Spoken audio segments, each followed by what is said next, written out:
Bueno, muchas gracias. Un saludo muy especial al auditorio, a quienes nos acompañan acá, a mis compañeros de panel y por supuesto a la Internacional Progresista por este espacio que considero de la más absoluta relevancia cuando en mi país, en el marco del desarrollo del primer gobierno progresista del que se tenga memoria en la historia republicana, eh, hablamos de transformar a través de reformas sociales un régimen que se ha impuesto a sangre y fuego, particularmente haciendo de la tierra el botín de guerra que ha representado la mayor cantidad de víctimas que ha dejado el conflicto interno en Colombia y que se expresa en una voluntad popular y soberana. Creo que quienes me antecedieron en la palabra han ahondado con mucha rigurosidad en cómo precisamente la soberanía se ve menoscabada cuando los países acceden a tratados bilaterales de inversión blindados con esquemas jurídicos que favorecen intereses que no son los del pueblo. Y yo por eso no quiero redundar sobre lo que ya se ha dicho, sino un poco centrarme en la pregunta fundamental del panel. ¿Quién decide sobre nuestra tierra? Y creo que es una pregunta que debe inquietarnos bastante,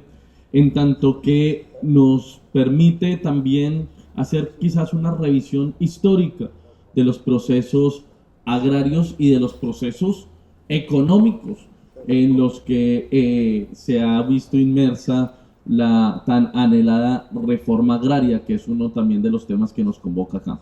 Y para eso hay que hablar de economía política. Y en esto yo soy muy insistente. Cuando hablamos de economía y política, estamos hablando de una disputa de intereses, de unos intereses de clase. La ministra Irene lo ponía en términos geopolíticos y creo que lo hace acertadamente, intereses entre los países del norte y los intereses de los países del sur, pero en economía política hay intereses de clase que hay que distinguir muy puntualmente, y es los intereses de una clase que vive de su trabajo, nosotros, y los intereses de una clase que vive de apropiarse de los excedentes que podríamos llamar ellos. Y en ese sentido, pues un poco retomar la historia que precedió las luchas agrarias en Colombia. En los 60 Colombia y el continente, un poco influenciados o inspirados en la CEPAL, iniciaron unos procesos de transformación en sus modelos de desarrollo económico a través de la sustitución de importaciones, de la industrialización por sustitución de importaciones, y en ese periplo, y aquí está la compañera Catalina Pérez, que lo tiene inmerso en su propia historia de vida, el inicio de una organización campesina que junto al Estado pretendían, a través de ese modelo de desarrollo, iniciar un proceso de reforma agraria y de transformación productiva que tuviera el campo como un motor de desarrollo. Y en los años 70, y esto lo tiene muy bien documentado Celso Furtado, o incluso el propio expresidente del Ecuador, Rafael Correa, en su libro, sucede un fenómeno global: la guerra del Yom Kippur, el primer embargo petrolero, el aumento exponencial de los precios del petróleo y unos excedentes globales, petrodólares, cantidades inmensas de recursos que necesitaban encontrar en los mercados de los países emergentes, principalmente América Latina, una solución de valorización rápida y efectiva. Llegaron a América Latina cantidad inmensas de banqueros buscando esos lugares de valorización y los encontraron. Y aquí quiero hacer un paréntesis, porque hay una cantidad de hechos que se concatenan y no es fortuito ese encadenamiento de hechos, no es casual ese encadenamiento de hechos. es porque hay una planificación económica y financiera detrás de eso. Y aquí tenemos nosotros incluso que aprender, porque esa planificación tiene una secuencia que le hace favorable la arquitectura institucional de los países que se acomoda a sus intereses. Cuando este fenómeno global aparece, también aparecen los intelectuales, los economistas y los planificadores que, digamos, proponen el cambio de arquitectura. Aparecen las 4 estrategias propuestas por Lauslin Currie en Colombia. Asesor de la Reserva Federal y renombrado en todas las facultades de economía de Colombia como el gran maestro de los economistas colombianos. Dentro de las 4 estrategias, 2 que me parecen incluso indignantes. La primera, que la reforma agraria debía de detenerse, tal y como se estaba planteando en el gobierno de Lleras, porque el problema del campo colombiano es que había muchos campesinos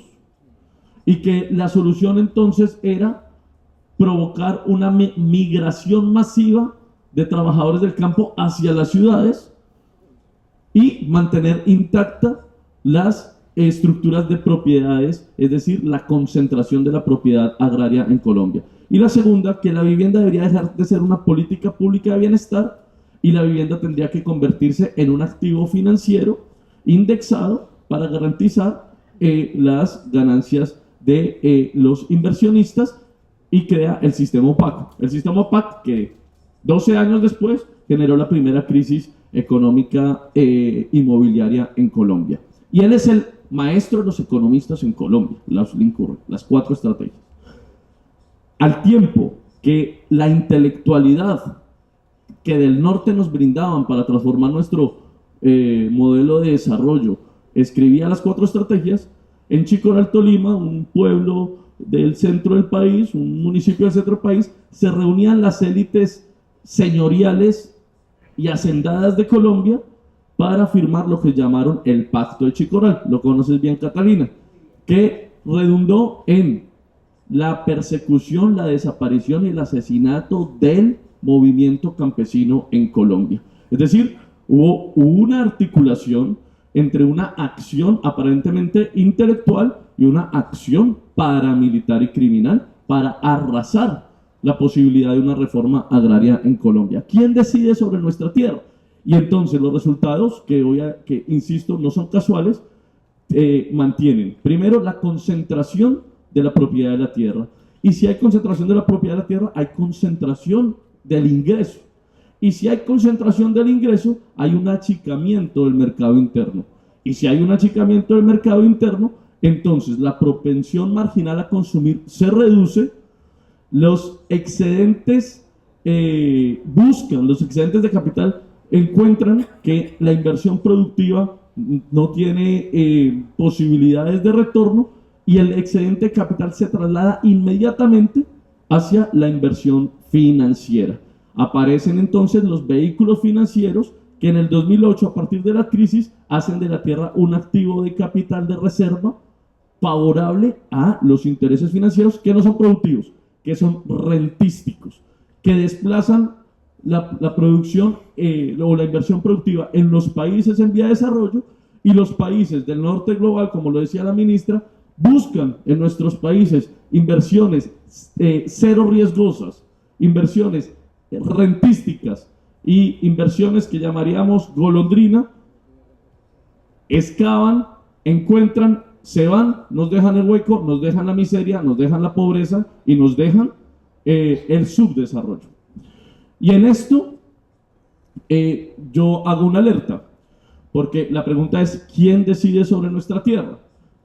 Pues la alerta es la siguiente, y es que aún cuando el pueblo colombiano decida que Colombia debe transitar hacia una reforma agraria, cuando el pueblo colombiano decida que es más valiosa el agua del páramo que la minería dentro del páramo, o aún cuando el pueblo colombiano decida que es más importante mantener la selva porque es la fábrica de agua, incluso en las grandes ciudades, a través de algo que me parece maravillosamente mágico, y del cual se nos burlaban, los ríos voladores de la selva hacia el piedemonte andino, que son la fábrica de agua de grandes ciudades como Bogotá, pues aun cuando el pueblo colombiano lo decida, resulta que se constituye una arquitectura global sobre la cual esa decisión no vale. O sea, cuando el pueblo colombiano se decide a ser soberano, resulta que encuentra una talanquera que le dice sus decisiones no pueden llevarse a cabo porque existe lo que ya se ha hablado acá, un régimen de inversión que favorece los intereses de quienes quieren decidir sobre nuestra tierra. Por lo tanto, yo quiero cerrar con 3 propuestas. La primera de ellas es la denuncia, por supuesto. Pasar a la acción y articularnos a las voces que dentro del continente empiezan a hacer un llamado para consolidar un nuevo orden económico internacional, sin el sistema internacional de arbitraje de inversión. Y esto como una respuesta a algo, y me perdonará el ministro de Justicia, bueno, está aquí presente, pero tendré que decírselo personalmente, es que no tiene nada de idealista que nos permitamos ser libres y soberanos. Y no tiene nada de celebrar que nuestros procesos de éxito en esos tribunales sean 50 y 50, cuando la tasa de éxito de un pueblo soberano es llegar al 100% de la soberanía, cuando la tasa de éxito que nosotros debemos lograr es llegar al 100% de la democracia, y que sobre Colombia decidamos los colombianos, y no los intereses rentísticos voraces de inversionistas extranjeros. Y lo segundo es que el sistema IS-10 no es una anomalía jurídica, es pieza fundamental de una arquitectura que ha permitido al capital transnacional ponernos en una actuación de vender barato y comprar caro, es decir, mantenernos en la pobreza. Y en ese sentido, el primer paso coherente es denunciar el convenio de la CIADI. Y por supuesto, el segundo paso es iniciar una auditoría política integral de los tratados bilaterales de inversión. Y cierro diciendo, creo que el gobierno de Colombia, que hace hincapié en la voluntad popular y en la soberanía y en la autodeterminación de los pueblos, debe avanzar en este sentido articuladamente con las demandas propias que la ciudadanía empieza a emerger en espacios como estos. Y la reforma agraria es una de ellas. Aquí hay una alerta, lo conversaba con la ministra de Ambiente, y es la alerta de la extranjerización de la tierra. Cuando Colombia avanza hacia la reforma agraria y hacia cambiar los mecanismos de propiedad y uso de la tierra,